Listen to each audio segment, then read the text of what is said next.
All right, so same as yesterday, if you were here, we've been working on all half guard stuff, top and bottom. We introduced can't remember, night class. We introduced the knee shield. And so now we're going to do a pass from the knee shield. So just in case we didn't introduce this at night, the knee shield is when they bring this shin across right here. Lots of passes for this. But I remember as like a blue belt, I thought this was literally like impossible to pass. Gave me trouble for a long time. Now I think it's a pretty easy spot to pass. But we're doing a lot of passes from the knees. This one is from your feet. So we start here on our knees. And I'm just going to hand on the hip, hand on the inside of the knee right here. And I want my hands on them. And I'm just going to kind of lean back and do a bit of a push up here. And I'm going to stand up. So he still has the knee shield. He still has his half guard. But the difference is my knee started to come through. There's nothing he can really do about this.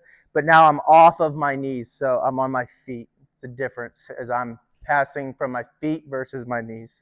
So same thing. We're going to keep this area for our grip, so his hip and this knee right here.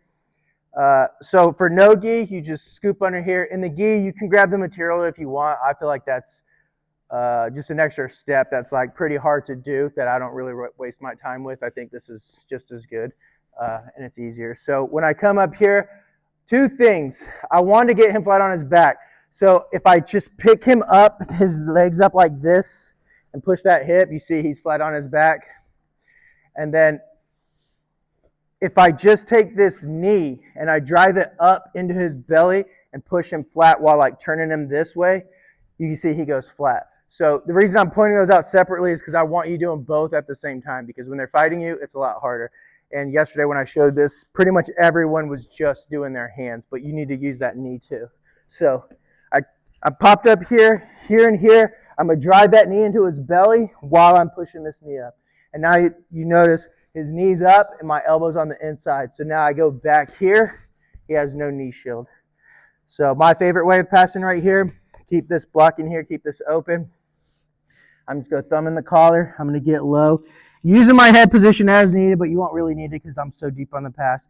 But as I start to come through knee slicing, this turns into an underhook here. Just lean through till my foot comes out. And then my preferred is going right to knee on belly afterwards.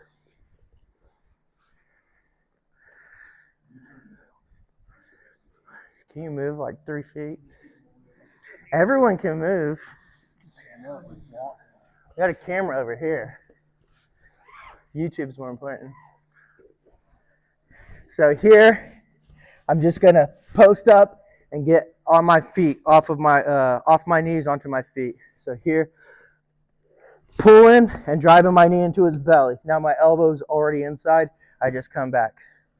Get my head low, get my grip. Start coming through. Turns into an underhook, get the pass. And then I go straight to knee on belly. I recommend everyone starts working knee on belly. It's just the better way to be when you pass the guard. It's harder for the person on bottom to recover. Any other questions? All right, ready? Woo, that was a